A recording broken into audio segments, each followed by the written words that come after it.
Әр күніңіз сәттілікке толы болсын ағайын. Асқабақ дәнінің пайдасы туралы екінші бөлімін жалғастырамыз. Асқабақ дәні ерлердің денсаулығын жақсартады. Простатит, қуық түбі безінің қабынуы ер азаматтардың көпшілігінде кездесетін ауру.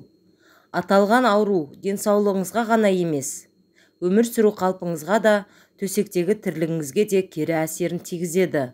Ал оның алдын алып немесе сақтанғыңыз келсе, бір уыс асқабақ дәнін жеңіз. Емді күніне 3-4 рет қайталау арқылы айықпас дертіңізден арылыңыз.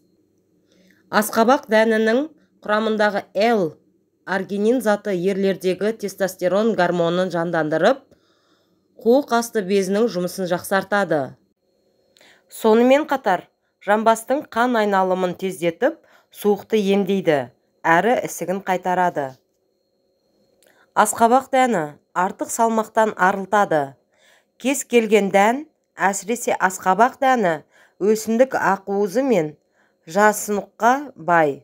Ал бұл заттар өз кезегінде ағзадағы майды ерітіп, артық салмақтан арылтады.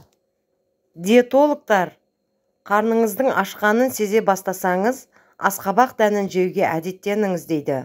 Оның құрамындағы пайдалы заттар ішектің жұмысын жақсартып, зат алмасуды реттейді. Асқабақ дәні буын ауруынан қорғайды.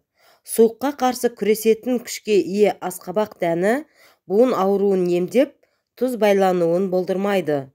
Сондай-ақ несеп жүргізіп, артық тұзды шығарады. Керемет емдік қасиетке ие дән буынды түрлі дерттен сақтайды. Құрамы кальций, магний және мырыш элементіне бай асқабақ дәні сүйектің саулығын жақсартады. Асқабақ дәні көңіл күйді көтереді, ішектегі құрттарды тазалайды. Сонымен, асқабақ дәнінің керемет әрі теңдессіз емдік қасиетімен таныстық. Ендеше, аталған аурудың алдын алу үшін ағзаны улайтын химикатты дәрілерді емес, керісінше ағзаны дәрумендер мен минералдарды заттарға байытатын асқабақ дәнін жеуге әдеттеніңіз. Өз пікірлеріңізбен комментарийде бөлісіп, лайк басып, тіркеліп кетіңіздер.